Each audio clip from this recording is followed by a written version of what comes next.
नौजवान जो हैं वो जब दीनदारों के अपने रवैये और तर्ज़ अमल को देखते हैं, वो उनसे दूर होते हैं।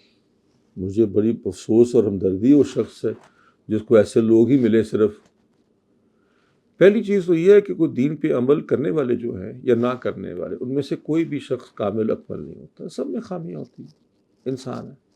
दूसरी चीज़ ये है कि मैं अपील करूँगा, हैं, या दस बस्ता हाथ जोड़ के कि अपने अमल को ठीक कर लो पहले, ये बड़ी अहम चीज़ है। और दूसरी बात, अल्लाह को जाके ये कह देना कि अल्लाह मैंने ये दीन पे अमल बिल्कुल नहीं किया था, क्योंकि मुझे ऐसे 2-4 लोग दीनदार मिल गए थे, या एक तबका था हमारे मेरे मुल्क में जो अच्छा नहीं लगा मुझे, उनका रवैया अच्छा नहीं लगा तो मैंने तो दीन छोड़ दिया। ये चल जाएगा बहाना तो चला लेना। रवैया तब्दील करें, लोगों के ऊपर तनकीद बाद में कर लेना, पहले खुद पे तनकीद कर लो, इस्लाह अपने से शुरू हो।